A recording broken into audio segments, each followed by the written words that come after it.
Hola, ¿qué tal? Muy buenas noches a todos. Vamos a continuar con el estudio bíblico, con el Evangelio de Marcos. Vamos a continuar con este estudio sistemático, capítulo por capítulo, versículo por versículo.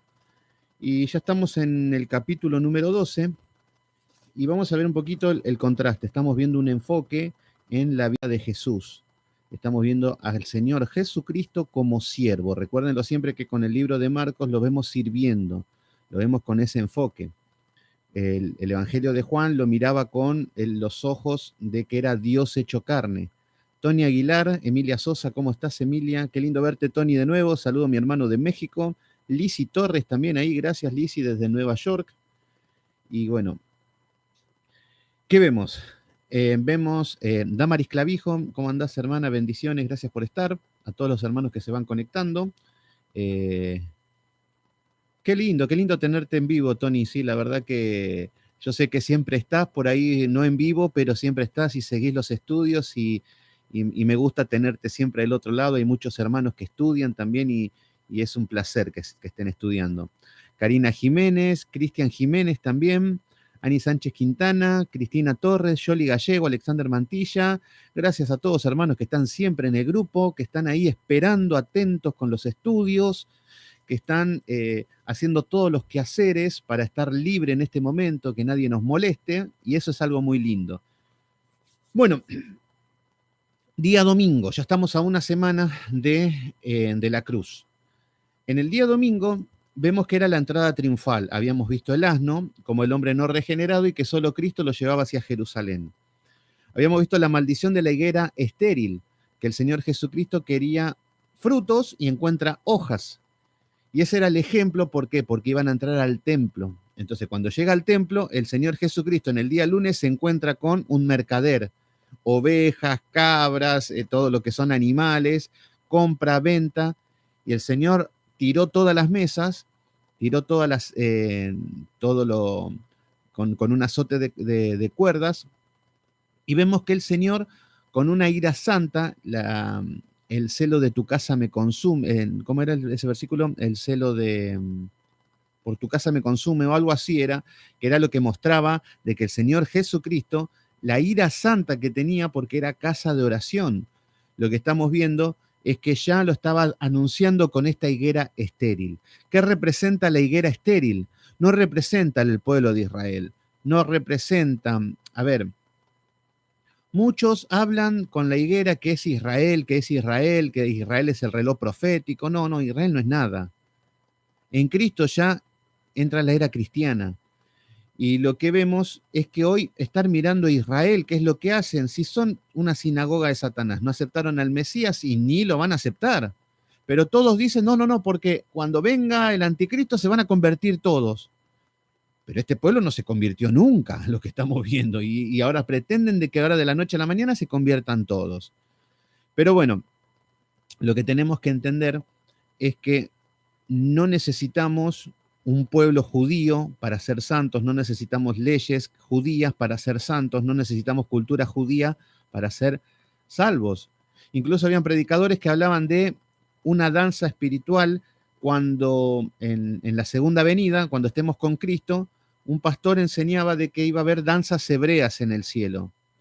¿Pero por qué danzas hebreas? ¿De dónde sacan eso? Como si fuera que Abraham era hebreo. Abraham no era hebreo, no era judío. Enoc no era judío. Abel no era judío. Adán no era judío. Noé no era judío. Entonces, tantos hombres, Job no era judío. Entonces, tantos hombres vemos que no eran judíos. Entonces, ¿por qué quieren poner judaizar a todo el mundo? Esto es lo que estamos viendo hoy en día con el movimiento judaizante. Isaac Collins, ¿cómo andás, hermano querido? Mi hermano ahí de Perú, gracias por estar ahí. Next Team, ahí, bueno, un hermano nuevo que se está conectando. ¿Cómo llegué a este canal? Y no sé cómo llegaste, pero te invito a que te quedes. Next Team.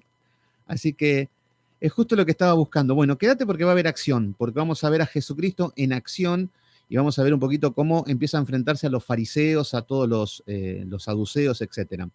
Nelly Rojas, bendiciones, hermana, gracias por estar ahí de México. Muy bien. Entonces, ¿qué es lo que estamos viendo? Lo que estamos viendo es que el Señor Jesucristo está avisando de la corrupción a través de una higuera. La higuera representa la religión, las hojas representan las obras de la religión.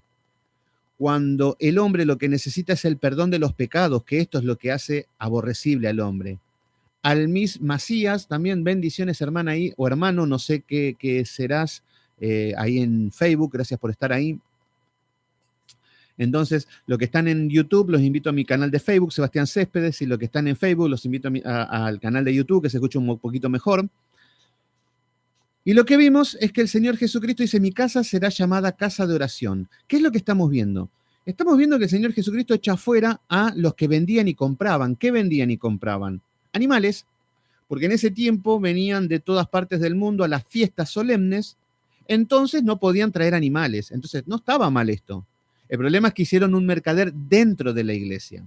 Entonces, muy bien, hermana Almis Macías, muy bien, gracias por estar ahí. Wilmer León, también gracias por estar, hermano. Gracias por estar siempre. Yolitza Pérez, Vanessa Rossi. Bueno, gracias a todo el grupo que siempre está presente. Y los que se van sumando también, le damos las bienvenidas. Bueno, ¿qué vemos acá? Antonio Mosqueda, yo también me suscribí al canal, muy bien, lo conocí. Bueno, muchas gracias, Antonio Mosqueda. Te invitamos a que participes en los grupos, que las preguntas que quieras hacer, todo, para eso estamos. Estamos estudiando el libro de manera sistemática, de una manera pausada, de una manera escudriñando las escrituras con la luz que el Señor nos da. Luisa de la Cruz, gracias por estar ahí, Luisa, mi hermana en la fe. Entonces, ¿qué estamos viendo? Atento con esto, Cinia Fernández también, gracias por estar ahí. ¿Qué vemos? Vemos que el Señor Jesucristo echa fuera las mesas, azota. Esto era algo terrible para estos hombres. ¿Quién le iba a decir algo a estos hombres? A estos hombres fariseos, sacerdotes, escribas, ancianos, que eran la élite máxima. Porque estos hombres no solamente tenían un poder no espiritual, un poder religioso. Ellos eran la autoridad y que si vos no obedecías a ellos te ibas al infierno. Muy parecido a lo que dicen hoy en las iglesias paganas. En las iglesias paganas o te sometés a lo que yo digo o te echamos y afuera tenés perdición. Las iglesias pentecostales hacen mucho esto, las carismáticas, neopentecostales también. Y acá estamos viendo que estos hombres no solamente tenían un poder religioso, que con esto, pueblo religioso si lo había era este, sino que también tenían un poder político. Ellos tenían un acceso directo, estaban en esclavitud, pero tenían un acceso directo con los reyes, con los emperadores y todos los gobernantes. Estaban así, obviamente, porque estaban en esclavitud, por desobediencia, obviamente. Pero bueno, vemos que comenzó a echarlos afuera, a los que compraban y a los que vendían, volcó las mesas de los cambistas y las sillas de los que vendían palomas. Las palomas eran para los sacrificios de la gente pobre. Lo que veíamos es que los sacrificios, habían holocaustos de machos cabríos, había muchos sacrificios, pero había gente que era pobre y no tenían acceso. Pero Dios, como no hace acepción de personas, no te dice, no, como no tenés dinero, no hay perdón de los pecados. No, el Señor a los pobres les daba una tórtola y un palomino, como la madre de Jesús, por ejemplo, que cuando hacía la purificación, vemos que llevaban ofrenda de pobres. Entonces, hermano David Silva Donoso, bendiciones, hermano querido. Dicen que la autoridad es lo que tiene la palabra de Dios. Exactamente, mi hermano. Vemos. Esto ya lo vimos igual, lo estoy repasando rápidamente porque esto lo vimos en la clase anterior. Hoy vamos a ver otro tema. Entonces, después vemos que, después de que los reprendió a todos, de que los echó afuera, de que quedan en vergüenza, obviamente que no decían, bueno, vamos a orar por el hermano Jesús, vamos a ver cuál es el problema. No, ya nos dice en el versículo número 18 que lo oyeron los escribas y los principales sacerdotes y buscaban cómo matarles. ¿Quiénes buscaban cómo matarle a Jesús? ¿Los romanos? No. ¿Los sirios? No. ¿Los egipcios? No. ¿Los paganos? No. ¿Los gentiles? No. ¿Los griegos? No. ¿Quiénes son los que querían matarlo? ¿Y el pueblo de Dios? ¿Quién va a ser? Entonces ahí vemos la corrupción que estamos viendo. Sacerdotes que estaban llamados a vivir en santidad y a estar en comunión con Dios para conectar al pueblo con Dios. Eran un intermediario. Estos eran los sacerdotes. Pero bueno, los sacerdotes decidieron matar a Jesús. Entonces, ¿qué vemos acá? Entonces, bueno, gracias Cristina, ahí que son muy claros, dicen los estudios. Bueno, tratamos de que sea lo más entendible posible y con el contenido necesario, porque si les voy a enseñar algo que ya conocemos todo, porque eso es lo que estamos acostumbrados en el sistema religioso, que te enseñan cosas que ya sabes. Hermanos, Cristo los ama. En serio, ¿eh? En serio, el Señor los ama mucho y el Señor los extraña y Él quiere estar con ustedes, ¿eh? Así que búsquenlo mucho. Y entonces, si vamos a predicar así, mejor nos ponemos un kiosquito y nos dedicamos a otra cosa, que es lo que le tendríamos que decir a muchos pastores que andan predicando así. Por eso siempre hay que prepararse, hay que estudiar para dar un mensaje consistente, con contenido. Bueno, entonces acá estamos viendo que buscaban cómo matarle estos hombres ya, y acá empieza la cacería, acá empieza el problema. Entonces, versículo número 20, volviendo de Jerusalén, Pedro se entera que la higuera que Jesús había maldecido estaba seca desde la raíz. Y esto significa que la religión está maldita. El Señor Jesucristo dice que nunca jamás dé frutos la iglesia perversa, la iglesia pervertida. Y esto es lo que sucede. Vayan a una iglesia pentecostal a ver cómo los alimentan. Vayan a una iglesia neopentecostal a ver cómo los alimentan.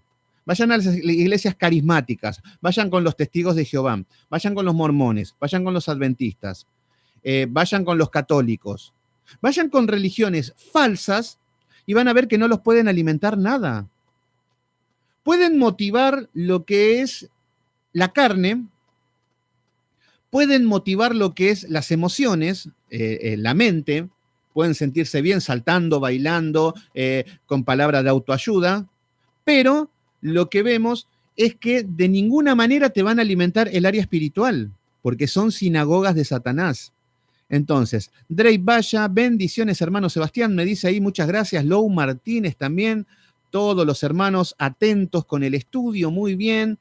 Vaya Drake, nuevamente te veo en Facebook, te veo en YouTube, gracias por estar ahí mis hermanos. ¿Qué vemos?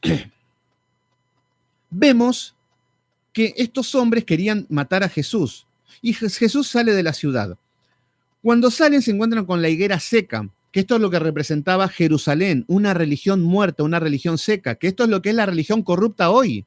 Y no es para apuntar a una sola, no, los católicos. La ramera, ¿quién es la ramera? ¿Y los católicos quiénes van a ser? Y nos partimos de la risa, porque gente que anda blasfemando en los templos, que anda bailando, saltando como locos, hablando en otro idioma que no los conoce nadie, haciendo el ridículo, blasfemando a más no poder, sin estudiar la palabra y hacer lo que ellos quieren, y se dan el lujo de decir la Iglesia Católica es la ramera. No, ustedes también. Eso es lo que les tendríamos que decir. Y no apuntando a una sola persona, ese sistema religioso corrupto, que esto es lo que está hablando el Señor, que está muerto, que está seco. Les van a dar palabra y con el tiempo se van a dar cuenta que cada vez están más secos. Entonces, ¿por qué? Porque están acostumbrados a darle el alimento a las cabras. A las cabras sí, les viene bárbaro las sinagogas de Satanás. ¿Por qué? Porque los que no son hijos de Dios aman el pecado. Entonces, si vos vas a una iglesia, por ejemplo, te vas a la iglesia de Dante Gebel, jamás en su vida borraron de la Biblia la palabra pecado. Es todo, Dios te ama, es todo ser rico, famoso, millonario, una persona gloriosa en esta tierra, pero nunca vemos corrección. Y obviamente que si amamos el pecado, vamos a la iglesia de Dante Gebel, si en su remota vida van a hablar del pecado. Entonces yo me vuelvo bonito a mi casa, me vuelvo contento. Entonces, pero lo que estamos viendo es que estas son sinagogas de Satanás. Entonces, ¿qué sería una iglesia correcta? Porque esto es todo lo contrario a una iglesia correcta. Una iglesia de Cristo es cuando hay 2 o 3 en el nombre de Jesús, ahí está la iglesia. ¿Qué significa esto? Esto no tiene que ver con multitudes. Esto no tiene que ver, bueno, tenemos que ser 500 para tener una iglesia. No, donde hay 2 o 3, donde empiezan a utilizar los medios de gracia, palabra, oración, alabanza, ofrenda, Santa Cena. Esos son los 5 medios de gracia que se utiliza. Cuando se utiliza correctamente, ahí está la iglesia del Señor. Se hace a la manera de Dios, donde hay temor de Dios, donde se hace conforme a las Escrituras y no conforme a lo que el hombre decide. Y ahí está la iglesia de Cristo. Siempre tiene que haber palabra, siempre tiene que haber reverencia, pero bueno, es lo que no hay en estos lugares. Bueno, En el versículo número 27, que esto ya es el día martes, el Señor Jesucristo empieza a vivir una opresión ministerial. ¿Por qué? ¿Se les vienen cara a cara los sacerdotes, los escribas y los ancianos a felicitarlo? No. Ya empieza la persecución.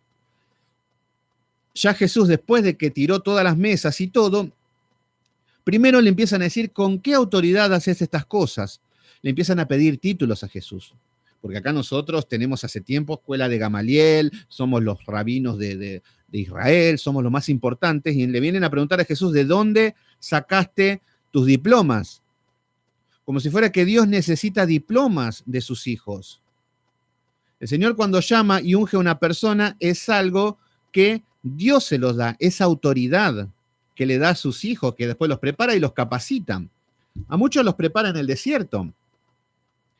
Entonces, acá estamos viendo que le están pidiendo títulos. Entonces Jesús le termina haciendo una pregunta a él, el bautismo de Juan el Bautista, que venía de parte de los hombres o de parte del cielo, y no sabían cómo responderlo. Entonces el Señor le dice, yo tampoco les voy a responder de dónde viene mi autoridad. Porque claro, si no sabían la autoridad que tenía Juan, de dónde venía, ¿cómo van a saber la autoridad de Jesús? En el capítulo número 12 vimos lo que eran los labradores malvados. Esta es una profecía, esto aparece en Isaías capítulo 5, y el Señor Jesucristo empieza a hablar con parábolas, que eran parábolas. Parábolas eran, hagan de cuenta que una mente superior a la nuestra, que es la mente de Dios, si nos quiere dar a conocer el reino de los cielos, vamos a ver cómo no vamos a entender nada. Entonces el Señor lo que tiene que hacer es mostrarle con lo que conoce el hombre en ese tiempo. Estos son parábolas. Hagan de cuenta que yo a mi hijo le tengo que enseñar algo muy complicado y se lo enseño con palitos. Se lo enseño con plastilina. Bueno, esto significaría parábolas. Entonces le empieza a hablar acerca de unos labradores malvados, que esto representan el pueblo de Israel, que el Señor envió siervos a ver una viña, que era la viña del Señor, y estos siervos fueron corridos a patadas por estos labradores. El Señor vuelve a enviar siervos, que estos representan los profetas. Los profetas venían al pueblo de Israel a profetizar y siempre eran apedreados, golpeados, perseguidos y hasta los mataban. Entonces el Señor, ya cansado, dice que enviaré a mi hijo amado. Y ahí está hablando de Jesucristo. A ver si por lo menos tienen temor de él, sabiendo que es el Hijo. No, igual lo apedrearon y lo mataron en la cruz. Pero da la casualidad de que todo esto, estos fariseos, todos estos hombres de jerarquía, de posición jerárquica, entendieron todo lo que el Señor les estaba hablando.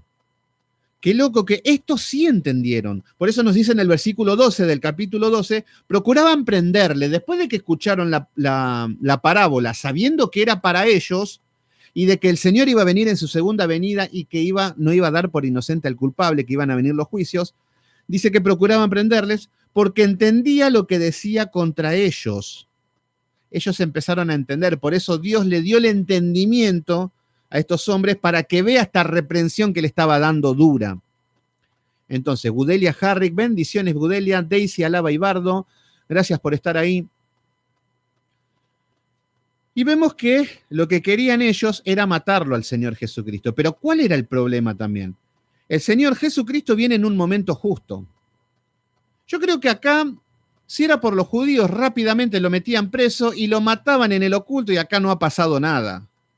Pero ¿cuál era el problema?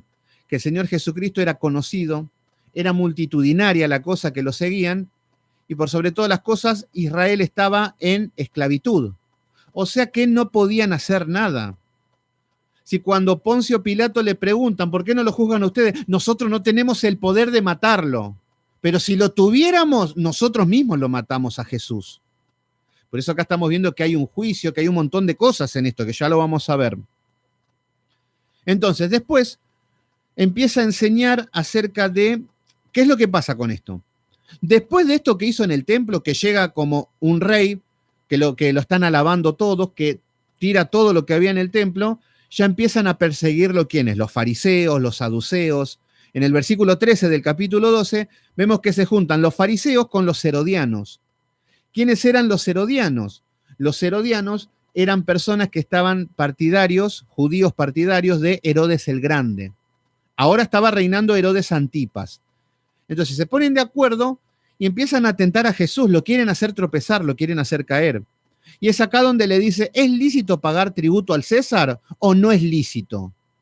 Como poniéndolo entre la espada y la pared. Si dice que es lícito pagar al César, se va a poner la opinión del pueblo en contra, el pueblo que quería no pagar impuestos, y si dice que no hay que pagar, se pone en contra del César. Entonces esta era la pregunta. Y acá donde dice las palabras que dice, darle al César lo que es del César y darle a Dios lo que es de Dios. Y ahora continuamos con el capítulo 18, que es donde habíamos quedado.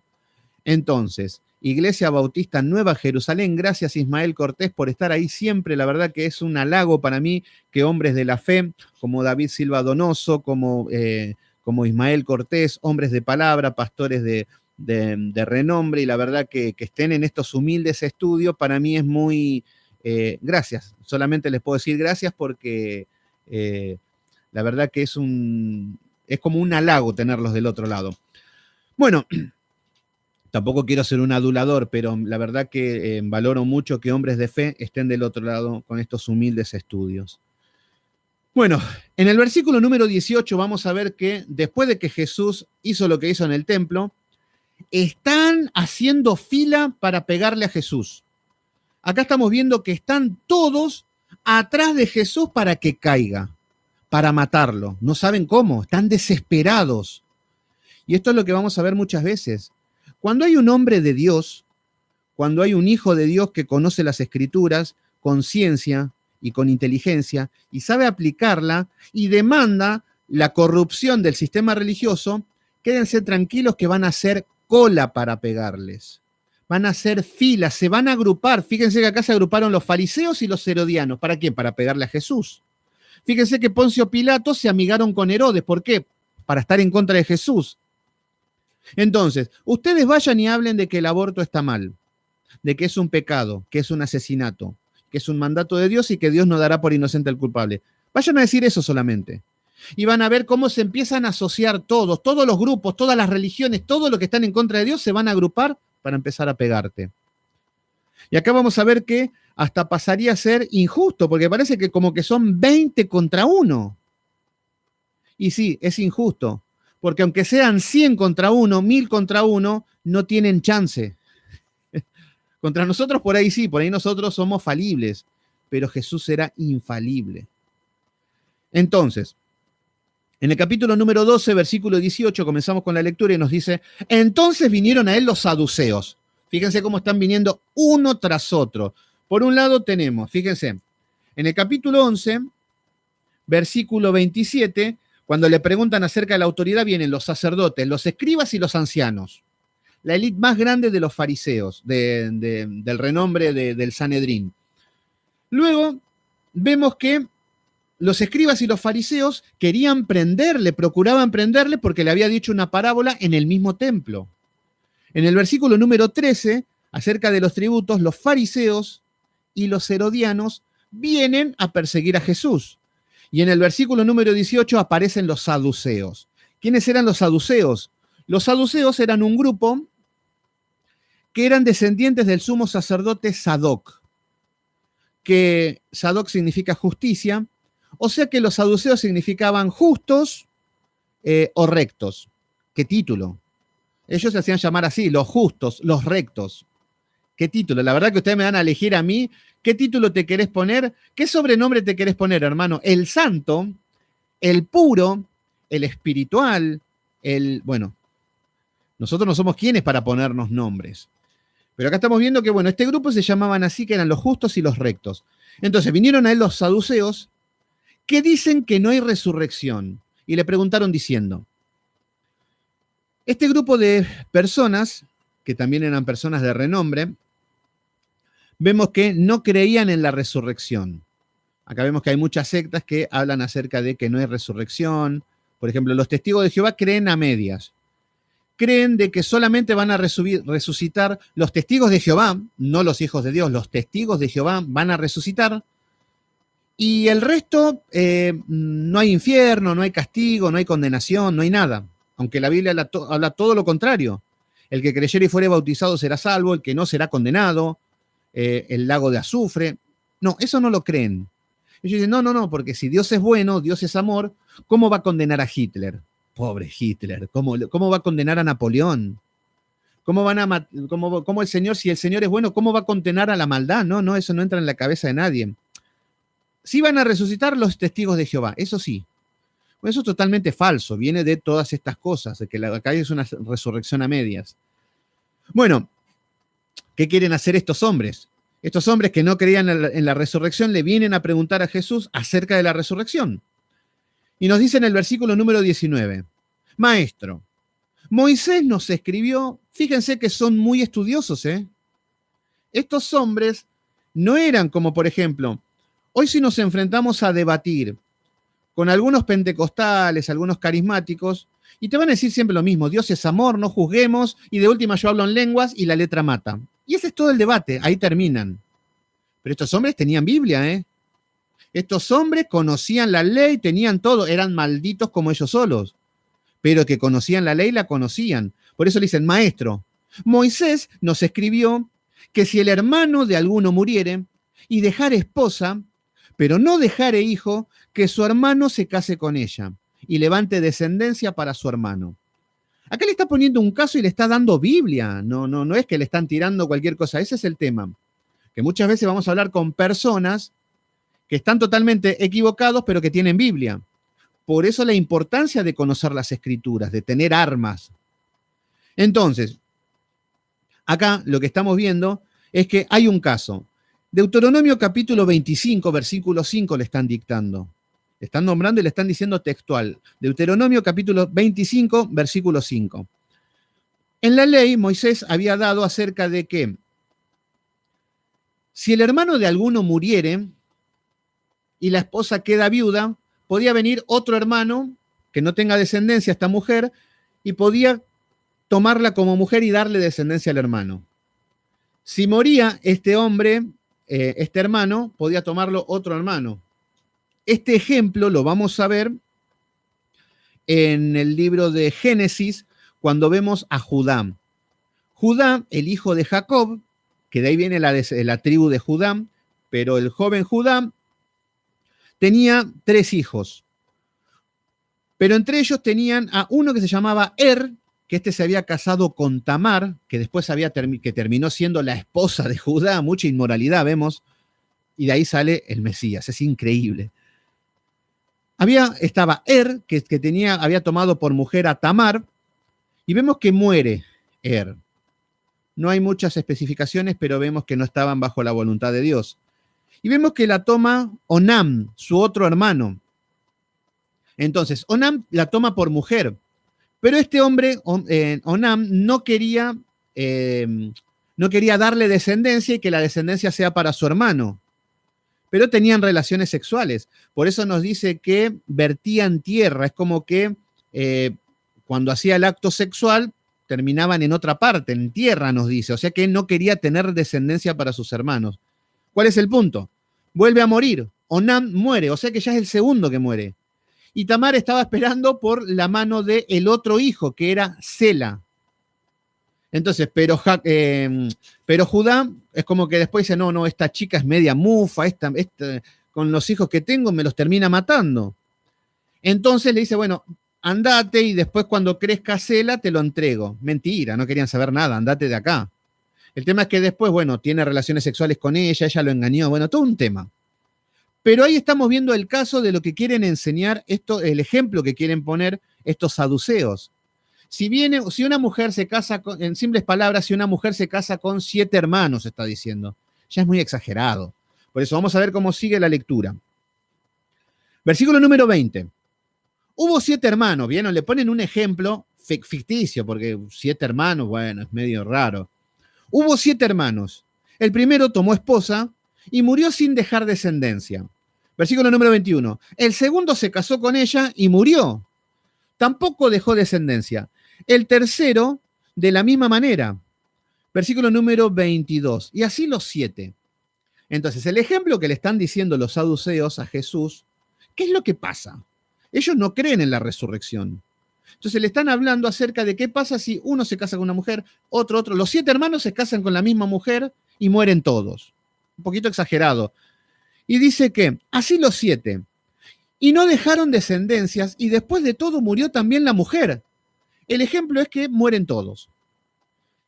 ¿Qué es lo que quieren decir? Cuando se encuentren en el cielo, ese es el tema, en la resurrección. Entonces dice en el versículo 23, en la resurrección, pues, cuando resuciten, no sabemos con qué contexto lo quieren decir, pero lo quieren dejar en ridículo a Jesús. ¿De cuál de ellos será mujer? Ya que los 7 tuvieron por mujer. Entonces lo que le está preguntando es que cuando resuciten, en la resurrección, cuando se encuentre esta mujer con los 7 maridos, que son los 7 hermanos, ¿cuál de todos es el marido? ¿Con quién se va a casar o con quién se va a quedar? Este es el concepto y lo que le estaban preguntando. Versículo 24. Entonces respondiendo Jesús les dijo, no erráis por eso, porque ignorás las escrituras y el poder de Dios. Los está tratando de ignorantes. Fíjense que estos hombres les están citando Biblia, le están citando Deuteronomio 25:5, y el Señor aún así lo está tratando de ignorantes. Ignorantes que ignoran, que conocen lo que es las escrituras y el poder de Dios. Versículo número 25. Porque cuando resuciten los muertos, ahora le está hablando, le está confirmando que van a resucitar los muertos. Y Jesús es la primicia, es el primero que resucitó. Porque cuando la resurrección de los muertos, dice, ni se casarán, ni se darán en casamiento. ¿Qué es lo que está diciendo? Que cuando resucitemos, no nos vamos a casar. No vamos a tener hijos. Hay un pastor por ahí, Armando Alducin, que dicen que sí, que vamos a tener hijos, que van a haber perros. No sé dónde sacan esas cosas, la verdad que no sé qué fuman. Pero acá nos está diciendo que cuando resucitemos, nos dice que no se casará nadie, ni se darán en casamiento, sino serán como ángeles que están en los cielos. Entonces, ¿qué es lo que nos está diciendo? Que ya en la segunda venida, cuando estemos con Cristo, cuando tengamos vestiduras santas, porque vamos a tener vestiduras santas que no van a ser nuestros cuerpos similares a los que tenemos, pero sin pecado. ¿Saben lo que va a ser eso? ¡Qué maravilla! Otra que una Ferrari, algo. Una persona con un cuerpo sin pecado. Qué lindo, no estar tentado por el pecado. Sería maravilloso. Bueno, eso es lo que va a pasar en la resurrección. Entonces, lo que está diciendo el Señor es que cuando resucitemos todos, no nos vamos a casar, porque vamos a ser como los ángeles, nos está diciendo. Entonces, ¿por qué? Porque lo que el Señor estableció en esta tierra, en este mundo, con estos parámetros con los que vivimos, con las características que tiene el ser humano, el hombre y la mujer, le da al hombre un aparato reproductor masculino y a la mujer un aparato reproductor femenino. Estableció una ley que a través del matrimonio, que se iban a unir, iban a ser una sola carne y así se iban a procrear. Ese era el método que el Señor estableció. ¿Para qué? Para habitar la tierra, fructificar la tierra. Este era el plan. No es que los niños nacen por un árbol o que viene la cigüeña o esas cosas. No, el Señor estableció este método. El tema es que cuando estemos en presencia de Dios, en el paraíso, ahí vamos a estar hablando de otra cosa. ¿Por qué? Porque no hace falta ese plan que tuvo para la tierra. Entonces vamos a tener cuerpos santos, vestiduras santas, por eso lo vamos a poder ver a Dios cara a cara. Y vamos a ver que nos está hablando que son similares a los ángeles. Entonces, todo esto le está hablando porque ellos no creen en la resurrección. Versículo 26. Pero respecto a que los muertos resucitan, porque esto es lo que querían saber. Ellos te estaban chicaneando a Jesús, estaban tentando a Jesús para que caiga. Entonces le dice, pero respecto a los muertos, dice que los muertos resucitan. ¿No habéis leído el libro de Moisés? Ahora el Señor los vuelve a tratar de ignorantes. ¿Por qué? Porque ellos vivían leyendo el libro de Moisés. Y esto es lo que muchas personas dicen. Le decimos, ¿pero ustedes leyeron la Biblia? Sí, no la leímos. Sí, da la casualidad que decimos, bueno, abrimos algo de la Biblia y no entienden nada. Bueno, lo mismo estaba pasando con estos hombres. Le dice, ¿no habéis leído el libro de Moisés? Como le habló Dios en la zarza ardiendo, diciendo, yo soy el Dios de Abraham, el Dios de Isaac y el Dios de Jacob. ¿Qué es lo que significa? En la zarza, Moisés, a ver, el Señor se había manifestado a través de Abraham. El Señor se había manifestado a través de Jacob y a través de Isaac. Entonces, en ese tiempo no conocían el nombre de Dios. Cuando Moisés aparece, el Señor se les revela y les está diciendo que es el Dios de Abraham, de Isaac y de Jacob. ¿Qué significa esto? Porque en esa época habían millones de dioses, con minúscula. Entonces, todos estos dioses lo que decían eran, lo que decían la gente, bueno, el dios Dagón, el dios de Egipto, el dios de Babilonia, el dios de los griegos, el dios de la fertilidad de esto. Entonces, habían tantos dioses, pero como no se conocía el Dios de Israel, lo que decían, Abraham tenía un Dios. Ese Dios hizo esto, hizo. Entonces, lo que había un boca a boca del Dios de Abraham, del Dios de Isaac y del Dios de Jacob. Esto es lo que está citando. Esto está en Éxodo capítulo 3, versículo 6, en la zarza ardiendo. Entonces, lo que le dice el Señor en el versículo 27, Dios no es Dios de muertos, sino Dios de vivos. Así que vosotros mucho erráis. ¿Qué le está diciendo el Señor? Que hay resurrección, que Dios es Dios de vivos. Y acá es donde muchas veces a mí, cuando me aparecen religiosos y me quieren confrontar porque me dicen que soy amargo, que soy apático, que no tengo humor, que nada, solamente por querer guardar un culto reverente en la iglesia. Me tratan de todas esas cosas. A todos los que quieran guardar los principios de Dios, les decimos no. La casa de Dios es casa de oración, como lo acaba de decir el Señor en el capítulo anterior, cuando tira las mesas. Decimos eso y te van a decir que sos aburrido. Pero en la iglesia, pudiendo bailar, pudiendo saltar, ¿cómo te vas a poner a orar? Porque el Señor va a ver el gozo de tu corazón, entonces con eso ya basta y ya sobra. Bueno, muchas personas empiezan a hablar así y te van a citar estos versículos. Yo tengo un Dios de vivos. Entonces, por ejemplo, van a venir los adivinos, van a venir los chamanes, los charlatanes de feria y te van a decir, yo tengo un Dios vivo que me habla cara a cara, no me hace falta la Biblia. Porque yo tengo un Dios que no es un Dios de muertos. Vos tenés un Dios de muerto, hermano, así me han dicho, porque creo en el Dios de la Biblia. Entonces, pero claro, como no creo en un Dios que me hable cara a cara, que me hable con sueños, que me lleve al tercer cielo, que me lleve al infierno, que vaya por como Gille Ávila, claro, ellos sí tienen un Dios de vivos. Claro, porque Gille Ávila, la vida que vivió, tuvo más actividad que el Señor, ese hombre un poco más y tuvo que descansar al séptimo día.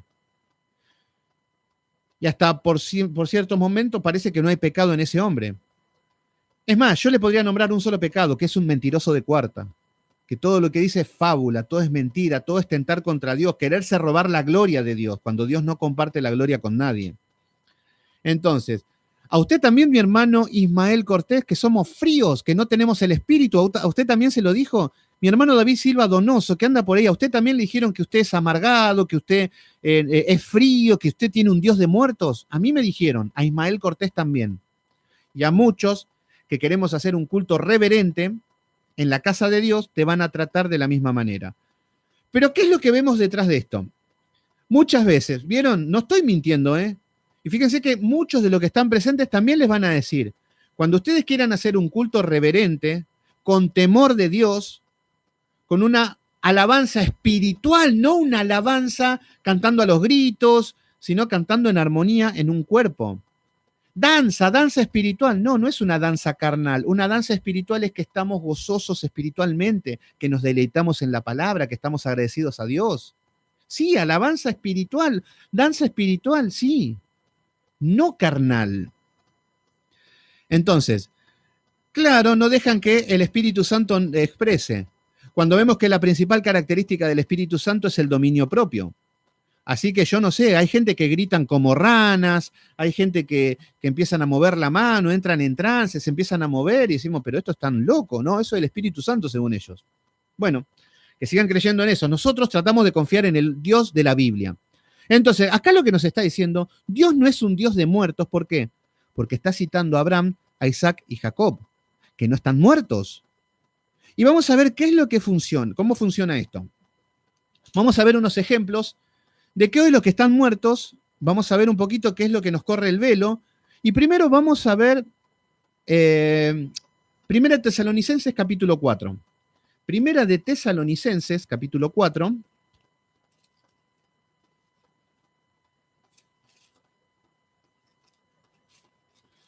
Primera de Tesalonicenses, capítulo 4, versículo 16. Y acá esto lo utilizan las sectas, Caleb Kennedy, HB, bendiciones hermano querido, gracias por estar ahí. Acá hay un evento. Fíjense qué es lo que nos dice en Segunda de Tesalonicenses. ¿Qué es lo que pasa con Segunda de Tesalonicenses? Hay que ver el enfoque del libro de lo que está hablando. No podemos agarrar un versículo y decir, no, acá estamos hablando de un rapto secreto y venimos con locuras o interpretar como queremos. A ver, la iglesia de Tesalónica era una iglesia que estaba muy afanada con la segunda venida. Estaban muy afanados con que Cristo venía, a tal punto que no querían trabajar, a tal punto que no querían hacer nada. ¿Por qué? Porque claro, ya venía la segunda venida y hoy lo vemos igual.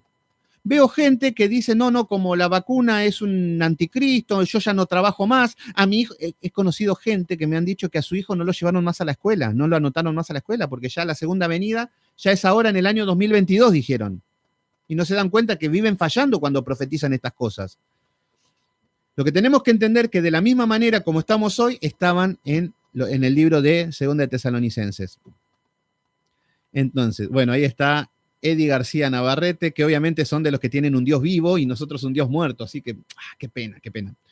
Bueno, ¿qué pasa con los hermanos de Tesalónica? Estaban tan desesperados a tal punto que Pablo les tuvo que decir, el que no trabaje, que no coma, porque no querían trabajar, ya era la segunda venida, estaban con este afán. Entonces les empieza a hablar acerca de la vida que Dios le agrada y cómo esperar esta segunda venida, cómo Dios quería que ellos esperen y cómo Dios quiere que esperemos nosotros la segunda venida. No desesperado mirando quién es el anticristo, quién es un chip, quién es un código de barra. Lo escuchamos a este hombre Alducin y te manda el loquero ese tipo porque te agarra paranoia, miedo, fantasías.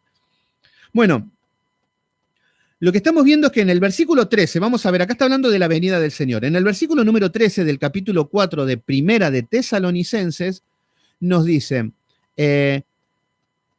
Fabián, sí, yo también escuchaba al Duci en algunas cosas y, a ver, insisto que hay doctrinas y enseñanzas que no son malas, pero la escatología es horrible, es fantasiosa y habían cosas que no cerraban, pero habían cosas que habla de la gracia, hay cosas que son muy, muy correctas en áreas, pero hay que tener cuidado, hay que tomar lo bueno y desechar lo malo.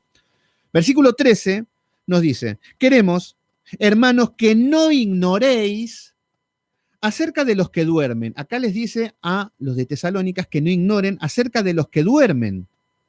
Dice, para que no os entristezcáis con los otros que no tienen esperanzas. Acá le está hablando acerca de los que están muertos y que van a resucitar. No como los otros que no tienen esperanza, como los impíos. Porque si creemos que Jesús murió y resucitó, así también traerá Dios con Jesús a los que durmieron con él. Acá está hablando de la segunda venida. ¿Cómo funciona esto? En cualquier momento viene el Señor Jesucristo y listo. Se terminó todo. Es ahí donde vemos en Apocalipsis, donde el sol se oscureció, las estrellas caen, se terminó el mundo. Listo, el sistema termina. Y ahí es donde todos iremos con Cristo, resucitados, y los que estemos vivos, que esto es lo que va a hablar, y los que estén muertos también van a ser resucitados para ir a juicio.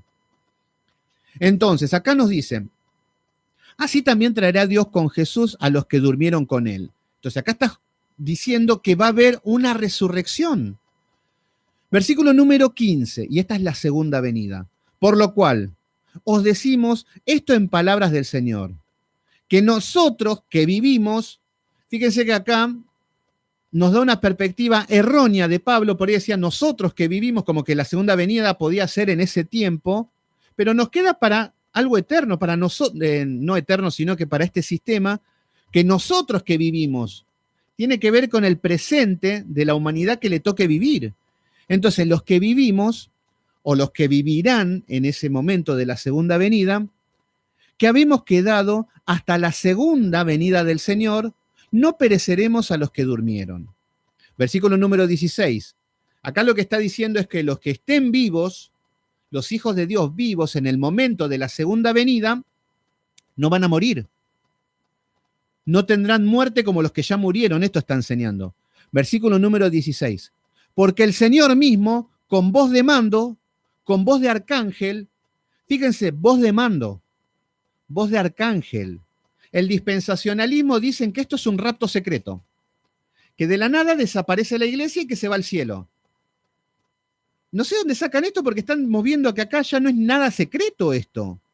Esta es la segunda venida, punto. No estamos viendo algo secreto. Acá dice, no, porque Jesús va a venir y no va a poner el pie sobre el suelo. ¿Dónde está escrito eso? No sé dónde sacan eso. Y en la segunda venida sí va a poner los pies sobre la tierra. No sé dónde sacan eso, son locuras, son fantasías. Lo que vemos es que, lo que dice, porque el Señor mismo, con voz de mando, ¿cuál es esta voz de mando?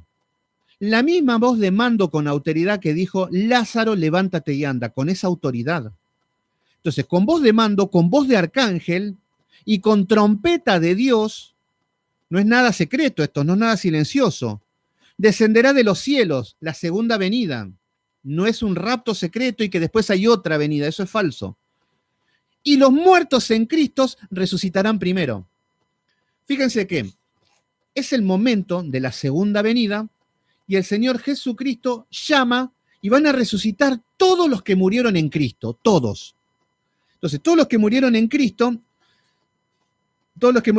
resucitarán primero. Luego nosotros, los que vivimos.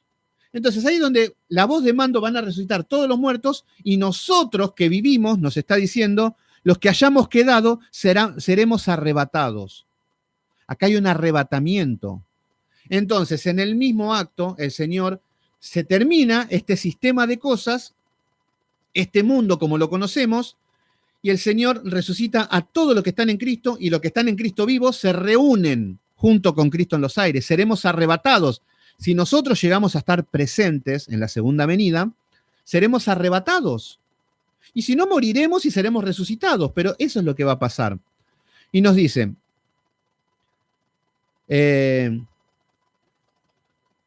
juntamente con ellos en las nubes para recibir al Señor en los aires, y así estaremos siempre con el Señor. Esto es lo que nos dice en la segunda venida, la resurrección de los muertos. No dice que, bueno, moriremos y listo, a dormir un sueño eterno. No. Estos son los salvos. Y vamos a ver cuál es la escena que nos habla también en Apocalipsis. Quiero ir en Apocalipsis, pero yo sé que mis hermanos ya tienen un poquito de madurez en la fe y vamos a ver un poquito cómo se lee. Y vamos a Apocalipsis, capítulo 6, y vamos a ver también los que están muertos. Porque nos está diciendo que los que están muertos en Cristo resucitarán primero. ¿Pero qué están haciendo ahora? Y Jesús dice, Dios no es un Dios de muertos. Abraham, Isaac y Jacob no están muertos, nos está diciendo la palabra. Vamos a ver Apocalipsis capítulo 6 y vamos a ver uno de los sellos y vamos a tratar de interpretar un poco esto. Y en Apocalipsis capítulo 6 vamos a ver en el sello, esto se pone un poquito lindo, pero quiero que vayamos con el enfoque de la resurrección, nada más, porque es muy amplio. Y acá vemos en el versículo número 9, cuando abrió el quinto sello, ¿qué es lo que estamos viendo acá? Acá hay 6 sellos, que esto significa de que Juan, el apóstol Juan, tiene revelaciones. Yo sé que hay hombres hoy que tienen más revelaciones que Juan, incluso, de tantos sueños que tienen, o Elena G. de White ya le ganó, pero esto es lo correcto, el resto es falso. Acá estamos viendo que abrió el quinto sello, acá un ángel abre un sello. Y acá nos dice, vi bajo el altar las almas. Esto es lo que puede correrse el velo y ver, esto es lo que está viendo Juan, el apóstol Juan. Nos dice que vi bajo el altar las almas de los que habían sido muertos por la causa de la palabra de Dios y por el testimonio que tenían. ¿Qué significa? Juan ve en el cielo almas. ¿Y cómo puede ver almas si no tienen cuerpos? Bueno, nos está mostrando que los que mueren y nos está diciendo quiénes son estas almas. Las almas de los que habían sido muertos. O sea que Juan lo que ve son las almas, no con el cuerpo, porque los que mueren no van con el cuerpo. Lo que estamos viendo es que dice que las almas que tenían sentido común. Entonces, vi las almas de los que habían sido muertos por causa de la palabra de Dios. ¿Quiénes eran? Los mártires. Todos los hombres que habían muerto, los profetas, los hombres que habían muerto por la palabra de Dios, nos está diciendo Juan que los ve en el cielo. Entonces, lo vuelvo a leer, tranquilos. Se abre el quinto sello. Vi bajo el altar, que esto representa el altar de Dios, la cruz, lo que representa, que vio las almas de los que habían sido muertos por causa de la palabra, los mártires, y por el testimonio que tenían. ¿Qué significa esto? Esto no es solamente en el tiempo de Juan, esto es lo que sucede desde la primera venida de Cristo hasta la segunda. Esto es lo que sucede en el cielo. Todos los que van muriendo, los mártires, los hombres de Dios que mueren, ¿por qué? Por predicar la palabra. Fíjense que nadie se muere por predicar de que Cristo tiene un plan maravilloso para tu vida. Nadie se muere por predicar doctrina de la prosperidad. Nadie se muere por predicar sanidad, por predicar milagros. Ahora, por predicar arrepiéntanse de sus pecados, por eso mueren las personas. Así que fíjense qué cosas se están predicando. Entonces, a causa de la palabra de Dios murieron. Entonces, acá están los mártires, y no solamente por la palabra, porque podemos predicar muy bonito y ser mal testimonio. Bueno, el testimonio viene de la mano. Y del testimonio que tienen. Estos son los hombres de Dios, los que son perseguidos por predicar el evangelio. Cristina Torres me pone muy interesante. Sí, es muy interesante. Y no sé si vieron la serie de estudios de Apocalipsis, se los recomiendo. En mi canal Sebastián Céspedes pueden encontrarlo. El libro de Apocalipsis, que son 42 estudios increíbles, donde está todo versículo por versículo y pueden tener más luz de todo general. Pero ahora estamos viendo solamente la resurrección, según Apocalipsis. Entonces, lo que estamos viendo es que los mártires, ¿qué es lo que ve Juan el Bautista? Juan el Bautista ve en el cielo, vemos y mi hermano también, David Silva Donoso, también tiene muchas de estas cosas acerca de, no he visto todo, pero he visto varias cosas acerca de Apocalipsis que vienen muy en sintonía con lo que estamos enseñando. Y es muy complicado, porque hay muchos símbolos y todo, pero aún así hay mucha armonía teológica. Bueno, ¿qué es lo que sucede? Juan el Bautista se le corre el velo y ve en el cielo las almas de los mártires, de los hombres de Dios. Entonces, ¿qué significa? Bueno, ve las almas. ¿Qué estaban haciendo? Capaz que están durmiendo. Los saduceos decían que están durmiendo y así duermen para siempre. Bueno, Juan el Bautista nos muestra que ve las almas sin cuerpo de los mártires. Versículo número 10. ¿Qué hacían los mártires? Acá nos dice qué es lo que hacían. Clamaban a gran voz. Clamaban a gran voz. Entonces acá estamos viendo que tenían sentimientos, que tenían el sentido común, que podían clamar. Entonces, ¿qué es lo que nos está mostrando? Algo estaba pasando en el cielo con los mártires, con los hombres de Dios. Clamaban a gran voz diciendo, ¿hasta cuándo, Señor santo y verdadero, no juzgarás y vengas nuestra sangre en los que moran en la tierra? Entonces, acá lo que estamos viendo, Juan el apóstol, sí, el apóstol Juan. Por ahí dije Juan el Bautista en algún momento, pero es el que escribió el libro Apocalipsis. Ya, si me equivoco, tienen que saber ya que es... sí, habré dicho Juan el Bautista, pero por acelerado. No, Juan, el apóstol Juan.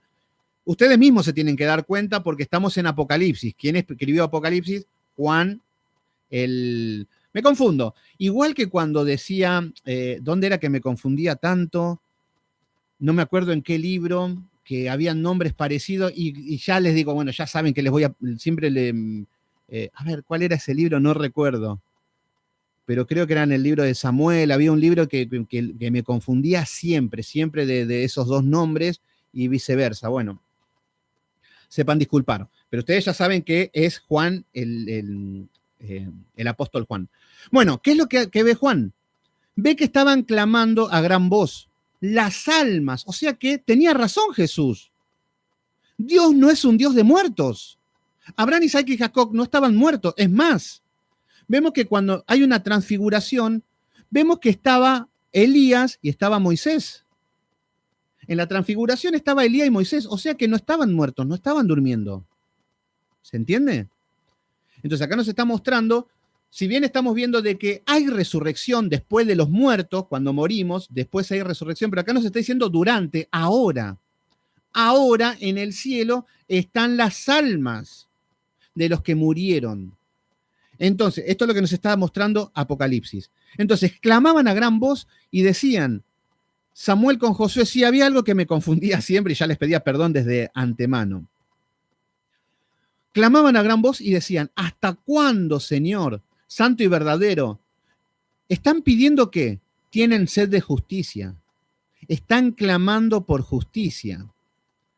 Entonces, bueno, ahí está me dando el aliento de mi hermano Cortés, que siempre me equivoco en esto, pero yo sé que ustedes ya están maduros y ya saben que en Apocalipsis, el apóstol Juan.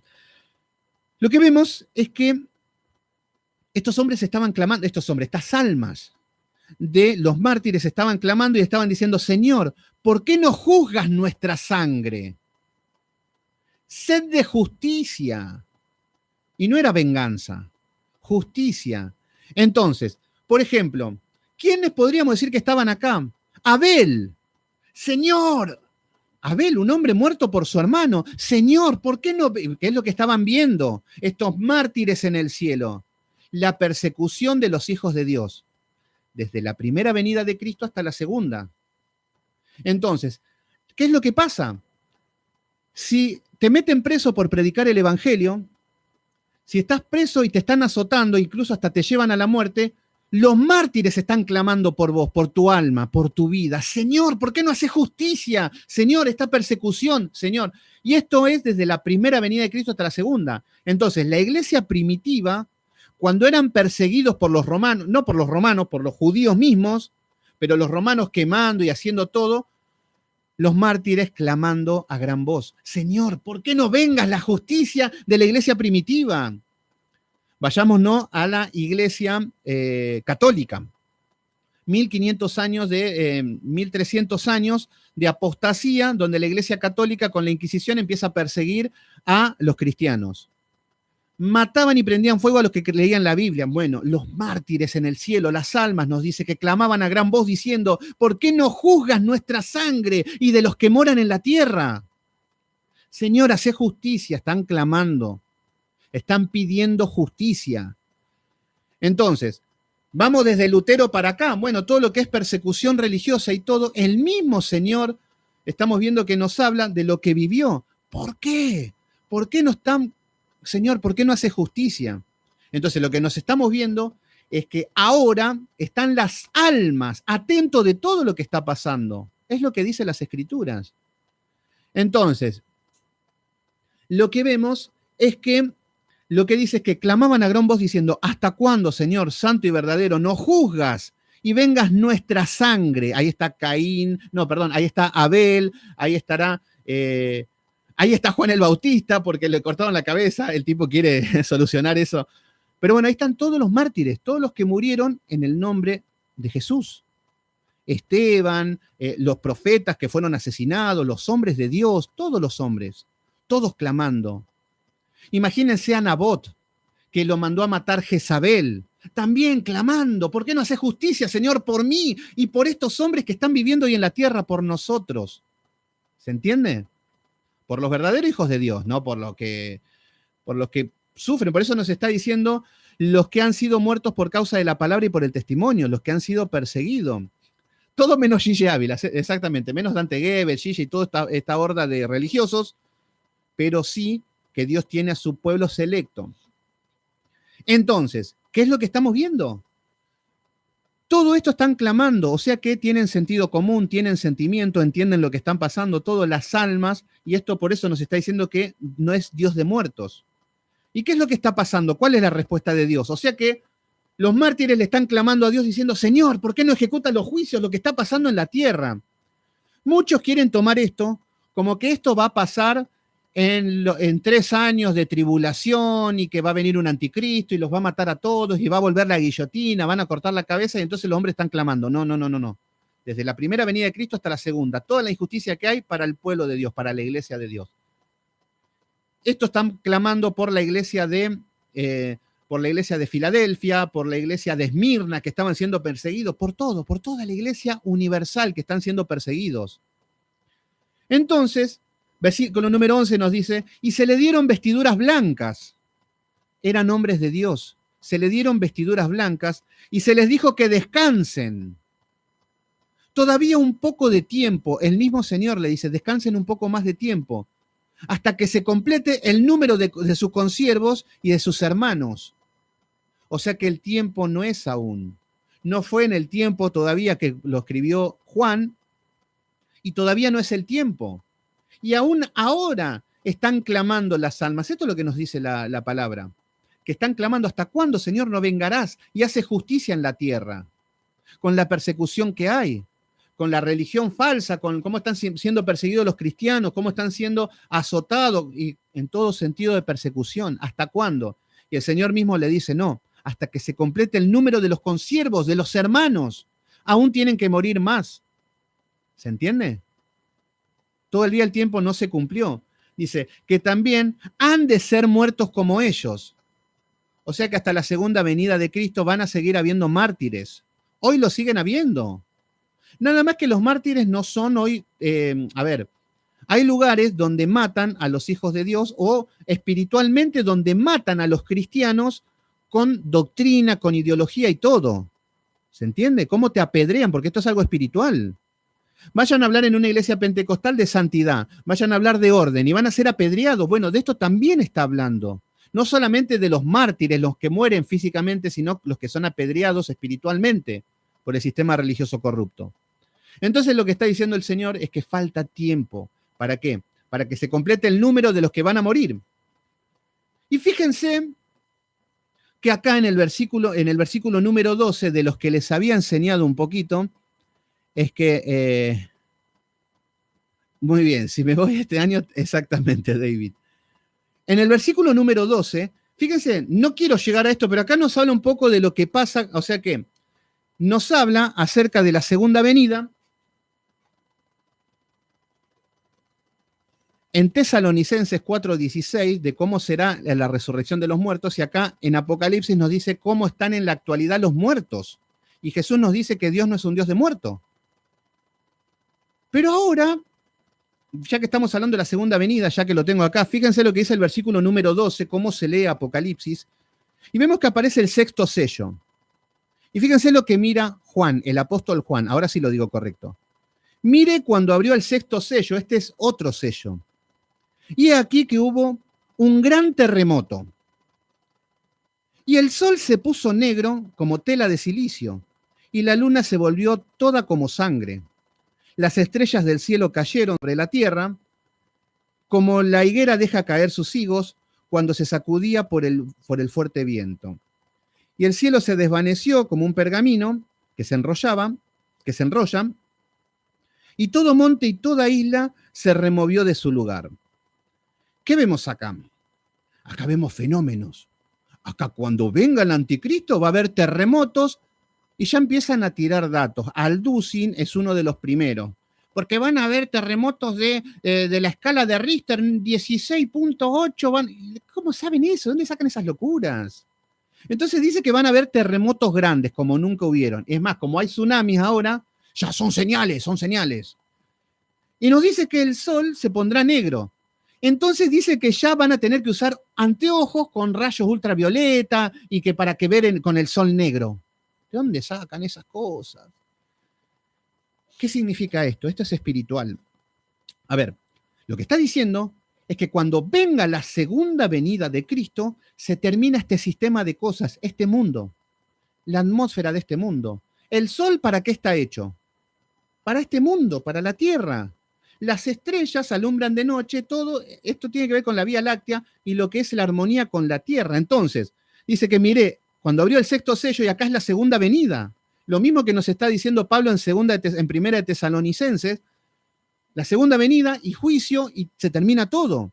Entonces acá lo vemos con otro enfoque. Cuando abrió el sexto sello, y aquí un gran terremoto, lo que significa es que para el hombre la segunda venida va a ser como un gran terremoto, como un shock para los ateos que no creían en Dios, para los que vivieron de fiesta diciendo no, porque me arrepiento 5 minutos antes y de la noche a la mañana, en un segundo, en un abrir y cerrar de ojos, se van a encontrar cara a cara con Dios. Por eso nos dice que hubo un gran terremoto en el mundo. En los impíos van a decir, wow, como si fuera este shock, era verdad. Jesucristo está ahí, ahora nos tenemos que enfrentar a Él. Eso es lo que está mostrando, como un gran terremoto, como un impacto. Y el sol se puso negro como tela de silicio. ¿Qué significa? No significa que van a vivir con un sol negro. Lo que significa es que se terminó este mundo. Se terminó el sol, deja de cumplir su función. Es como que el reloj se detuvo. Ya no estamos más en los parámetros que Dios nos pone en espacio, altura, anchura, en lo que es, en todo lo que tiene que ver con este mundo, con la atmósfera, con el espacio, con el reloj, con el tiempo, con el pasado, presente, futuro. Se termina eso. Y ya entramos a la eternidad, tanto para el juicio eterno en el infierno o la eternidad con la vida junto con Cristo. Entonces, lo que nos dice es que el sol se puso negro, deja de funcionar el sol. Se terminó todo, ya el sol no sirve para nada, porque el sol ya dejó de cumplir su función en la segunda venida. Y nos dice que la luna se volvió toda de sangre. La luna de sangre, aparece una luna media rojiza, ahí está el apocalipsis, la segunda venida, y no entendieron nada. Lo que está diciendo es que en la segunda venida nos habla de que la luna termina, a ver, cuando nos habla también de la luna con sangre, nos habla también un poco de la persecución religiosa contra la Iglesia Santa. Pero lo que estamos viendo es que nos está diciendo que la luna también deja de cumplir su función. Ya deja de alumbrar la luna. Versículo número 13. Las estrellas del cielo cayeron sobre la tierra. Hermanos queridos, una estrella es 1000 veces más grande que la tierra. ¿Cómo pueden caer las estrellas sobre la tierra? ¿No será que hay un significado espiritual y no un significado literal para lo que están esperando terremotos, maremotos, estrellas que caigan? No es que va a caer una estrella, nosotros vemos como un puntito la estrella. Y no es que, ay, mira, ahí cayó una estrella, ahí cayó otra. No, son miles de veces más grandes las estrellas que la Tierra. Entonces, cuando nos está hablando que las estrellas cayeron sobre la Tierra, está diciendo que las estrellas caen porque se terminó el sistema. Se terminó esta vía láctea que era para el hombre. Se terminó el funcionamiento de las estrellas. Caducó. Ya no sirve para nada. Y nos dice que el cielo se desvaneció como un pergamino. El cielo también. Se desvaneció, terminó el cielo, se cerró como un pergamino. Listo. Terminó el sistema de estas cosas. El cielo está hecho para nosotros. Todo lo creó para el hombre, el Señor. La tierra, por eso el hombre se enseñorea de las cosas. El cielo está hecho para qué. Cuando amanece el cielo celeste es algo lindo para los ojos. Imagínense si el cielo hubiese sido rojo, hubiese sido negro el cielo. Sería toda oscuridad, sería algo, pero hace algo claro, algo lindo, algo agradable para el hombre. Entonces, lo que está diciendo es que el cielo se desvaneció como un pergamino que se enrolla. Listo, cielo, terminaste tu función, segunda venida, no necesito más el cielo, dice el Señor. Y todo monte y toda isla se removió de su lugar. Ya no sirve más las islas, los montes, la tierra, nada. Esta tierra ya no sirve para este sistema. Y después sigue. Y los reyes de la tierra, y los grandes, los ricos, los capitanes, los poderosos, y todos los libres, y todos se escondieron en las cuevas y entre las peñas de los montes. Esto lo que quiere decir es que no es que se van a esconder, van a querer esconderse. Los reyes de la tierra, los hombres más importantes, los grandes, los influencers más grandes de la tierra, los Mark Zuckerberg, los Bill Gates, todos los hombres importantes, los ricos, los Rockefeller, los hombres más importantes, los capitanes, los hombres poderosos, las personas influyentes, los medios de comunicación, todos los hombres conocidos, los que son importantes, en el momento de la segunda venida, van a querer esconder su cabeza debajo de la tierra. Eso significa, no que se van a esconder en las cuevas. No les va a dar el Señor tiempo de que se escondan en las cuevas. Van a querer huir como ratas. Esto es lo que nos está mostrando las Escrituras. Viene la segunda venida, el hombre, todo ojo, va a ver al Señor. Los muertos en Cristo resucitan, los que están vivos serán arrebatados y estaremos todos juntos. Y por otro lado, esto es lo que va a pasar con los impíos. Con los que resucitan también, con los impíos van a decir, ¿qué es esto? Era verdad que el Señor existía. ¿Se entiende? Entonces, acá estamos viendo que decían los montes y las peñas, cae sobre nosotros. Sí, nos queremos matar. Escondernos del rostro de aquel que está sentado en el trono y la ira del Cordero. Escapemos. ¿Se entiende lo que significa en la segunda venida? Pero bueno, Eh, seguiría, pero estamos con la resurrección. Tampoco me quiero cebar mucho con esto, no me quiero emocionar porque yo me emociono y ya me conocen. Pero bueno, se entendió, mis queridos hermanos. Yo sé que Apocalipsis es medio complicado tomarlo por versículos, pero ahí vimos solamente lo que es la resurrección, que está hablando el Señor, y lo que es la segunda venida, para que lo entendamos. Bueno, ¿se entendió por ahí, mis queridos hermanos? Quiero que me pongan dedito arriba, que me digan que está todo bien. Cualquier cosa lo pregunto de nuevo. Si tienen preguntas, son temas delicados estos. Y ahora vamos al versículo número 28, que cambia de tema el Señor Jesucristo, y va a hablar acerca de los mandamientos.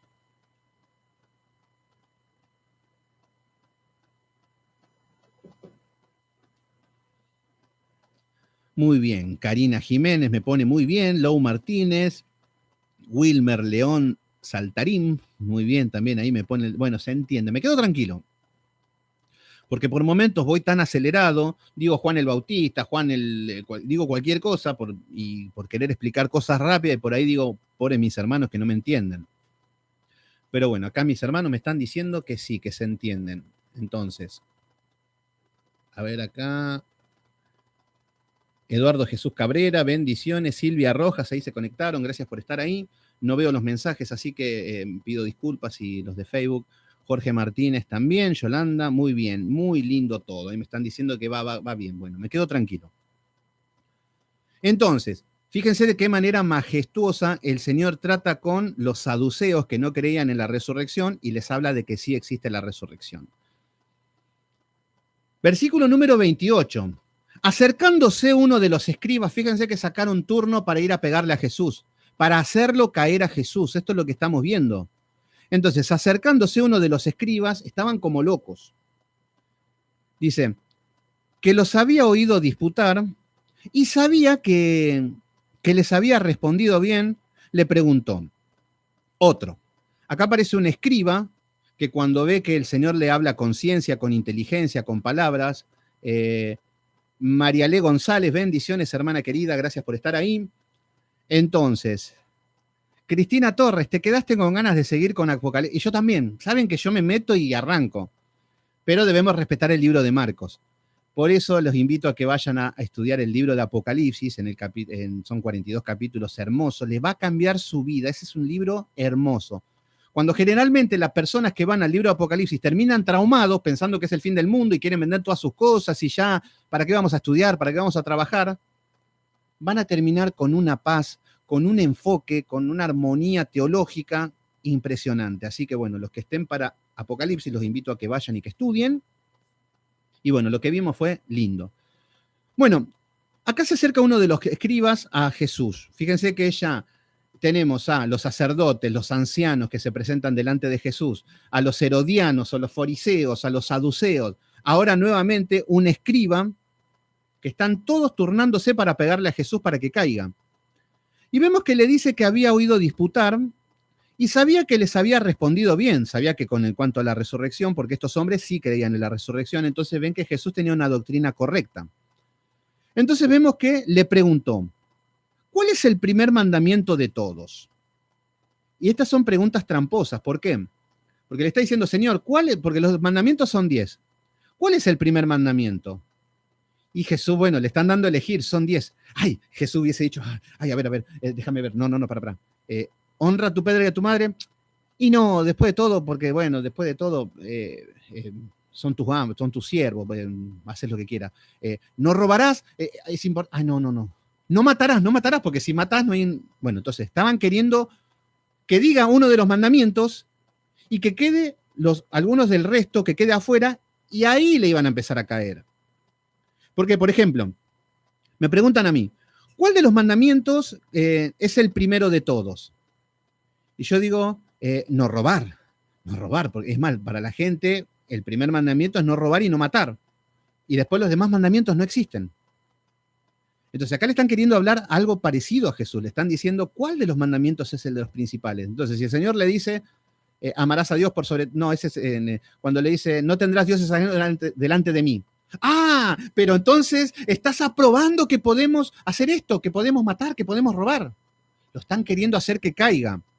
Entonces le están preguntando, ¿cuál es el primer mandamiento de todos?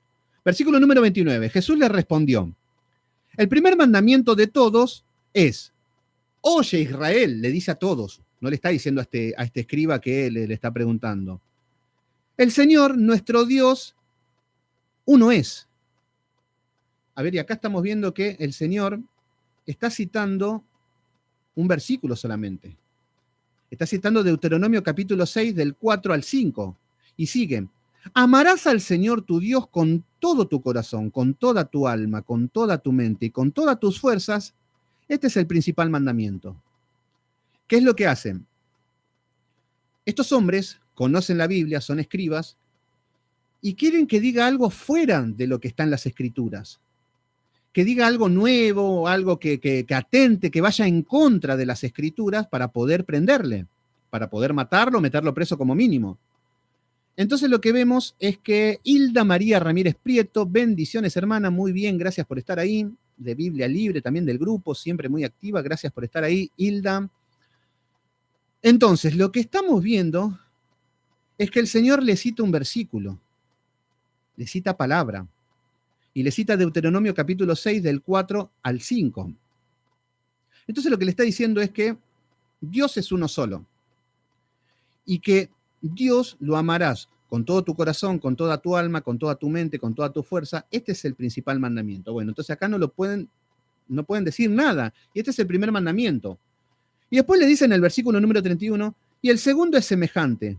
Amarás a tu prójimo como a ti mismo. No hay otro mandamiento mayor que estos. Entonces, acá el Señor le resume los mandamientos. ¿Qué es lo que estamos viendo? Sería un poco loco estar hablando de mandamientos cuando no los conocemos. Y este es el problema. Yo no sé qué estarán predicando muchas iglesias que no conocen los mandamientos. A cualquier iglesia que vayan y les digan, bueno, vamos a anotar los 10 mandamientos, y seguramente no los conocen. Van a decir, amarás a Dios por sobre todas las cosas. Y ese no es el mandamiento, no son los mandamientos. ¿Cuáles son la ley? Y a ver, los 10 mandamientos nos habla de la ley moral. Estos 10 mandamientos están grabados en el corazón del hombre. Entonces, los primeros 4 son para la adoración a Dios. Por eso, el número 1 es, no tendrás dioses ajenos delante de mí. Ese es el primer mandamiento. Tiene que ver con la adoración a Dios. No podés amar otra cosa que no sea Dios, más que Dios. El mandamiento número 2 está relacionado con no adorar imágenes. El mandamiento número 3 es que no tomarás el nombre de Dios en vano, no tomar el nombre de Dios en vano. Y el número 4, guardarás el día de reposo para santificarlo. Entonces, estos 4 tienen que ver con la adoración a Dios. Entonces, por eso acá el Señor en el primero está resumiendo estos 4. Estos 4 lo mete en este mismo, por eso le está diciendo, amarás a Dios sobre todas las cosas, con tu alma, con todas tus fuerzas. Entonces, si vos amás a Dios con todas tus fuerzas, vas a cumplir estos 4 mandamientos. No tendrás dioses ajenos delante de Dios. No vas a tener otro Dios. No vas a adorar imágenes porque lo amás con tu mente, con tu alma, con tu corazón. No tomarás el nombre de Dios en vano porque lo amás con toda tu fuerza, con toda tu alma, con todo tu corazón, con todo. Y guardarás el día de reposo porque amás a Dios con toda tu fuerza, con toda tu alma. Va a ser un deleite guardar un día para santificarlo en el día público de adoración. Entonces ahí tenemos lo que es 4 mandamientos y lo resume en esto. Y después tenemos los otros 6. Entonces los otros 6 habla del prójimo. Entonces la ley se divide en 2. Amarás a Dios por sobre todas las cosas, que son los 4 mandamientos primero, y los otros 6 es amarás a tu prójimo como a ti mismo. Entonces, ¿por qué? El mandamiento número 5 es honra a tu padre y a tu madre. Este es el amor al prójimo. El número 6, no matarás. El mandamiento número 7, no adulterarás. El mandamiento número 8, no robarás. El mandamiento número 9, no mentirás. Y el mandamiento número 10, no codiciarás. Entonces, todo esto tiene que ver con atentar a tu prójimo. Entonces, si vos amás a tu prójimo como a ti mismo, lo vas a honrar. No lo vas a matar. No vas a adulterar. No vas a, por ejemplo, cuando adulteramos, estás lastimando al prójimo. Entonces, no adulterarás, es un mandamiento. No robarás. A ningún prójimo le gusta que le roben. No mentirás, a nadie les gusta que le mientan. No codiciarás nada de tu prójimo, porque lo tenés que amar. Si vos amás a tu prójimo, no vas a envidiar, no vas a codiciar. Entonces acá el Señor le está hablando acerca de estos mandamientos. ¿Y qué es lo que estamos viendo? Recuerden que hay tres tipos de leyes. Tenemos por un lado la ley moral, que acá lo estamos viendo y esto está grabado en el corazón del hombre. Fíjense que el hombre no hace falta que lea la Biblia para saber que debe honrar a su padre y a su madre. El hombre sabe que no hay que matar, que no hay que robar, que no hay que adulterar, que no hay que mentir, que no hay que codiciar. Ya lo sabe, aunque nunca haya abierto una Biblia. Entonces, estos mandamientos están escritos en la Biblia católica. En la Biblia católica le sacan obviamente no adorarás imágenes. Y después mezclan algunos versículos hablando de lo mismo, pero le sacan no adorarás imágenes, porque si no, toda su idolatría, ¿a qué imagen van a adorar? Bueno, ¿qué vemos acá? Lo querían hacer caer a Jesús. ¿Cuál es el principal mandamiento? Y que Jesús diga uno y que quede alguno afuera y que le caigan. Pero no, mete a todos juntos en dos mandamientos, que esta es la ley de Cristo. Esta es la ley moral. Entonces, ¿qué vemos acá? Vamos a Mateo capítulo 5, versículo 17. Mateo 5, versículo 17.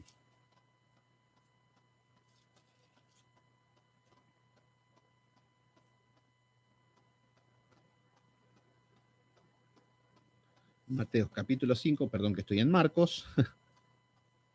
Mateo capítulo 5. Y vamos a ver qué es lo que dice el Señor Jesucristo. Bueno, Tony, ¿te vas? Bueno, qué pena que te vayas.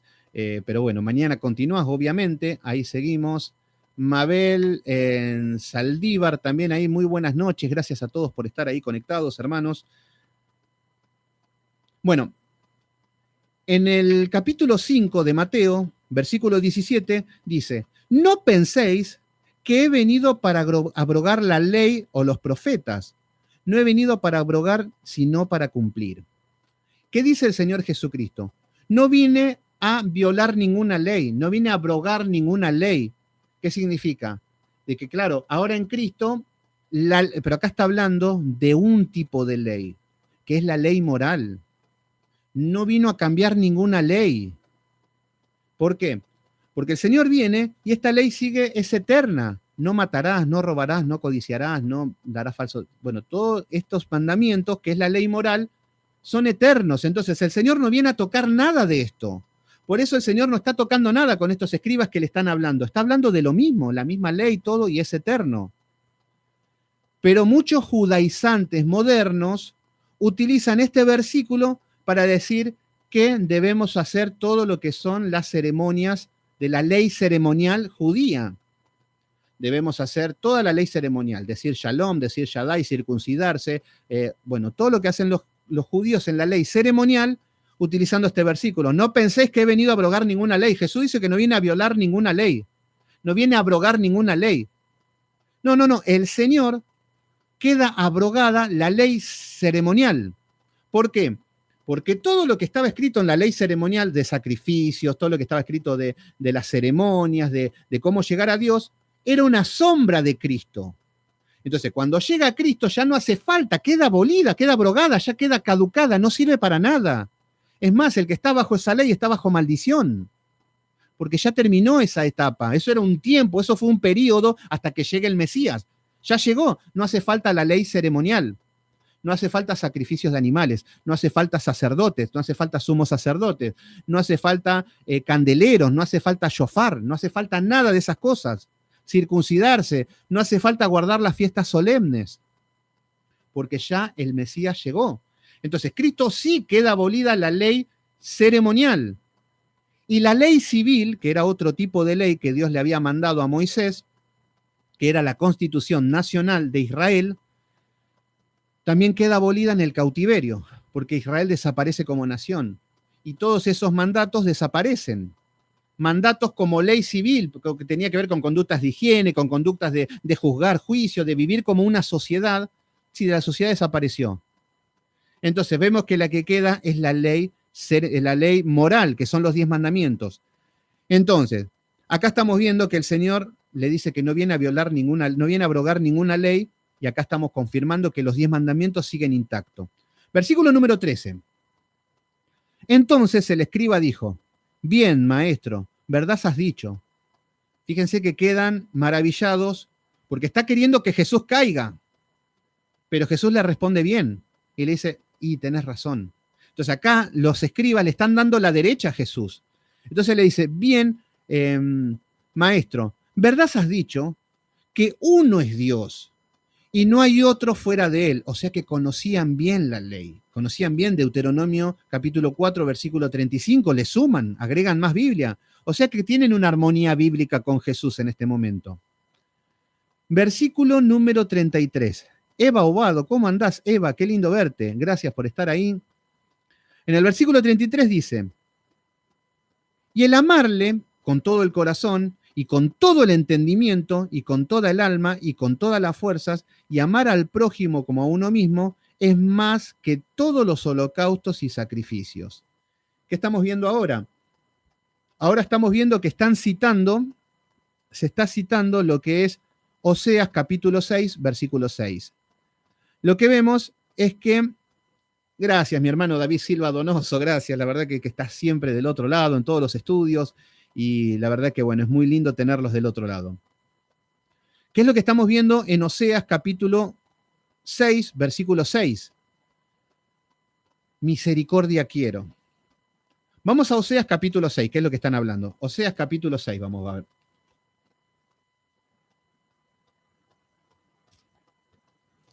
Oseas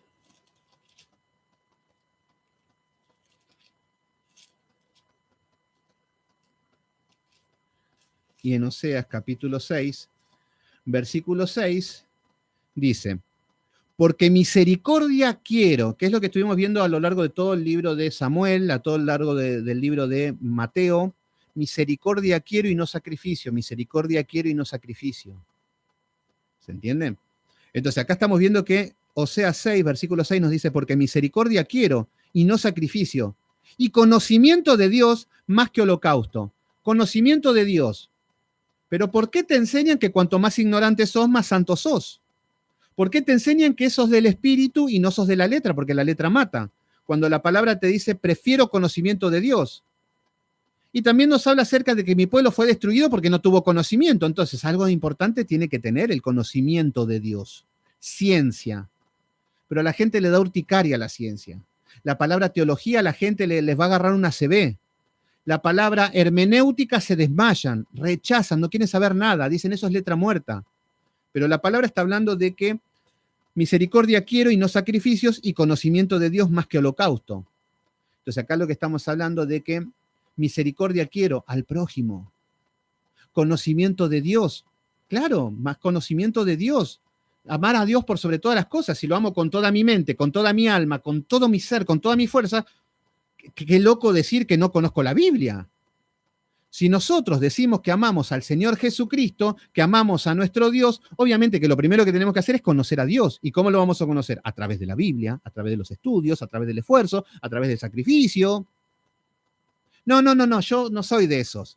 Yo soy de los que viene el Espíritu, me toma, empiezo a remolinear, me voy al tercer cielo, vuelvo, bajo re loco y bueno, y el Señor ya me dijo todo lo que tenía que decir.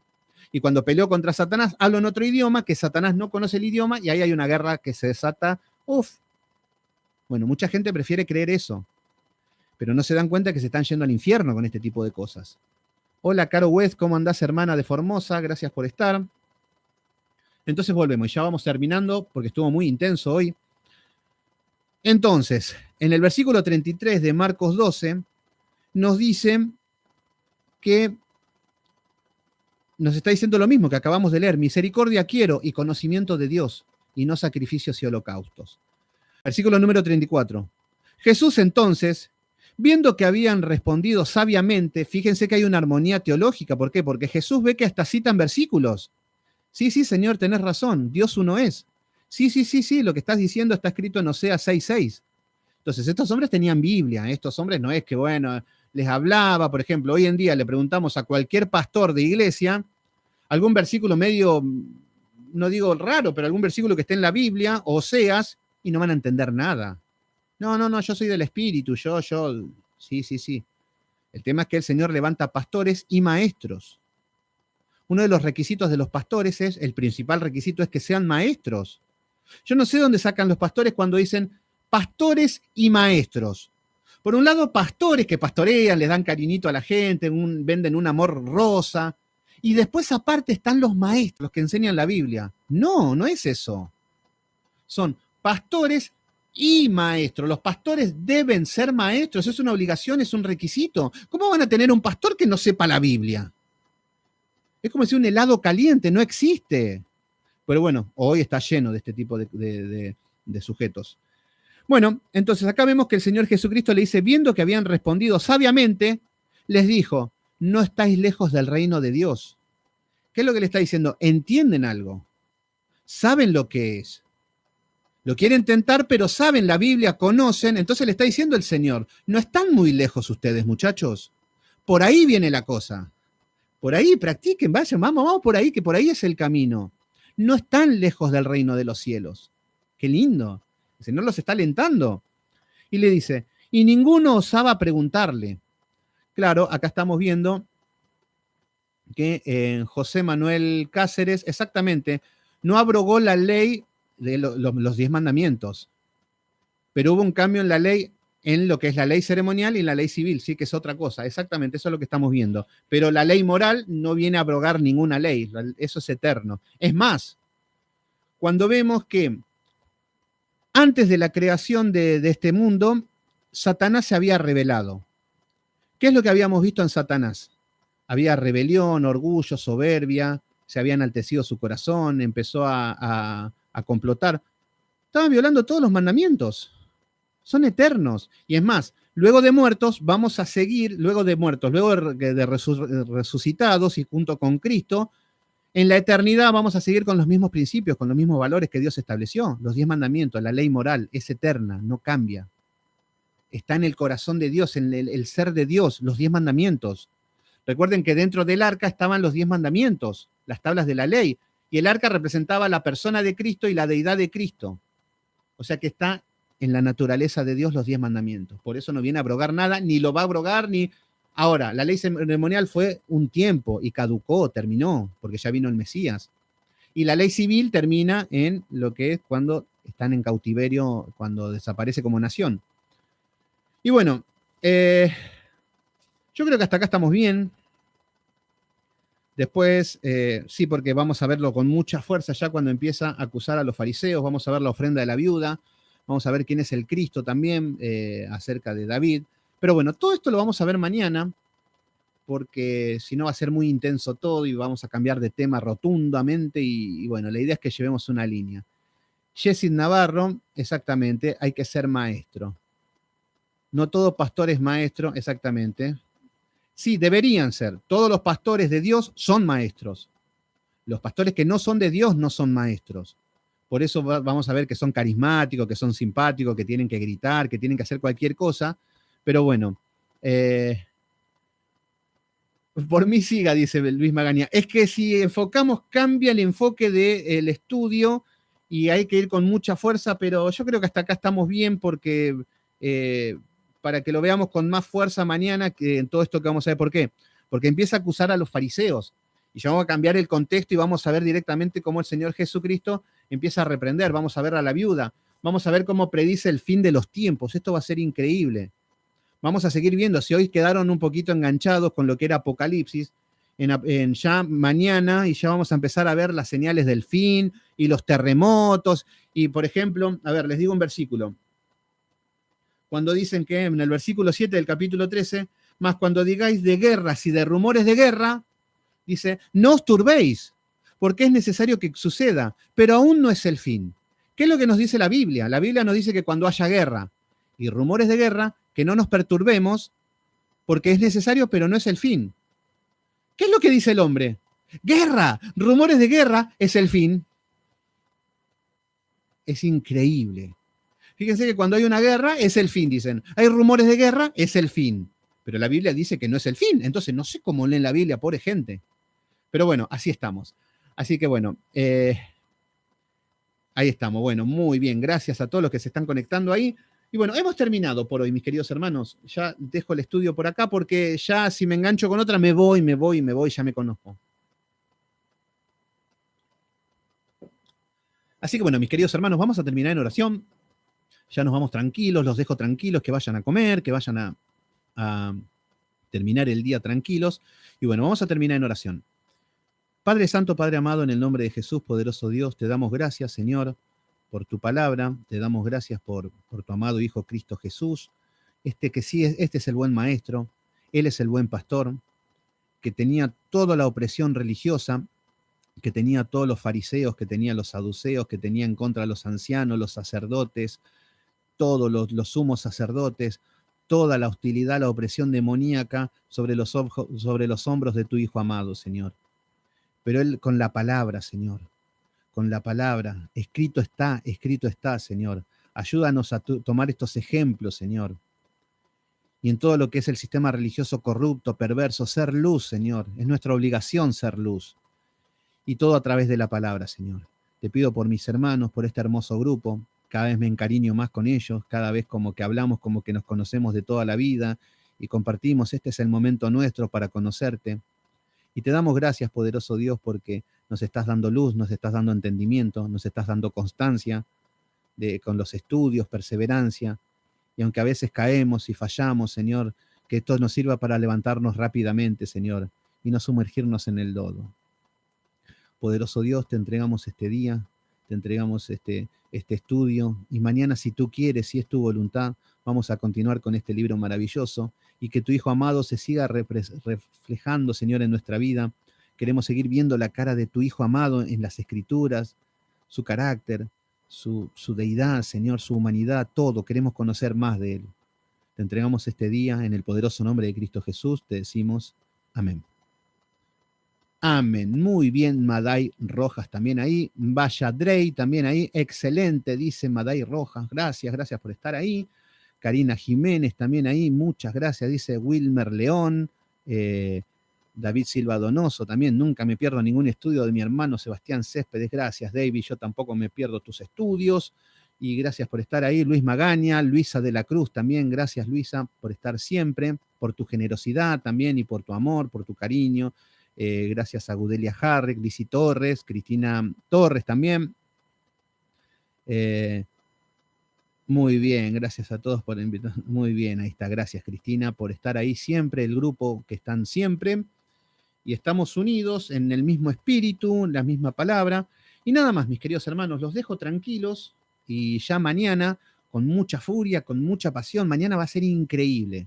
Mañana se los recomiendo y vamos a ir con todo.